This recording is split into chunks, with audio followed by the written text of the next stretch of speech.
আজকে আমরা শিখব গন টু এবং বিন টুর ব্যবহার। আপাত দৃষ্টিতে একই মনে হলেও কিন্তু দুইটি শব্দের মধ্যে যথেষ্ট পার্থক্য আছে। যখন আমরা এগুলাকে বাক্যে ব্যবহার করি তখন সেগুলোকে আমরা সহজে ধরতে পারি। যারা ইংরেজি নতুন শিখছেন তারা এই দুইটি শব্দ নিয়ে অনেক বেশি ঝামেলায় পড়ছেন। সেই ঝামেলা এড়ানোর জন্য আজকে আমরা গন টু এবং বিন টু এর ব্যবহারটাকে আলাদা আলাদা করে শিখব। যেমন আমি একটা সেন্টেন্স বলছি, he has gone to Cox's Bazar. তার মানে হচ্ছে সে এখন কক্সবাজার চলে গেছে। তার ফলাফলটা কি? সে এখন আর এখানে নাই, সে এখন কোথায় আছে? কক্সবাজারে আছে। কিন্তু যখন আমি বলবো he has been to Cox's Bazar, তার মানে হচ্ছে সে এখন কক্সবাজারে না, সে এখন এখানেই আছে, তার কক্সবাজারে আগে যাওয়া হয়েছিল। তাহলে গন টু দিয়ে কি বোঝাচ্ছে?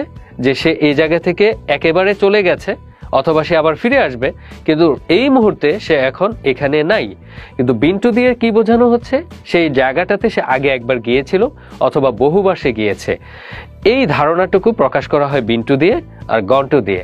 সো আমার মনে হয় যে এখন থেকে আর সমস্যা হওয়ার কথা না। আমরা আরো কিছু উদাহরণ দেখি। যেমন I have been to London. তার মানে কি? আমি এখন আপনাদের সামনেই আছি, কিন্তু আমার আগে একবার লন্ডন যাওয়া হয়েছে, অথবা আমি আগে বহুবার লন্ডন গিয়েছি। কিন্তু আমি যদি বলি I have gone to London, তার মানে আমি এখান থেকে চলে গেছি। সো আরো বেশি মনে হয় পরিষ্কার হয়ে গেছে। আরেকটা উদাহরণ আমরা দেখি। করিম হ্যাজ গন টু সিলেট। করিম কোথায় গিয়েছে? সিলেটে গিয়েছে। তার মানে হচ্ছে করিম আর এখন এখানে নাই। কিন্তু যদি আমরা এভাবে করে বলি করিম হ্যাজ বিন টু সিলেট, তখন বোঝা যাচ্ছে কি করিম আগে একবার অথবা বহুবার সিলেটে গিয়েছে।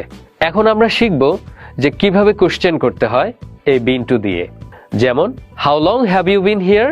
তুমি এখানে কতদিন যাবত আছো? তো সো আমার মনে হচ্ছে যে আমাদের এই সমস্যাগুলো সমাধান হয়ে গেছে। দেখা হবে পরবর্তী কোনো ভিডিওতে নতুন কোনো লেসন নিয়ে।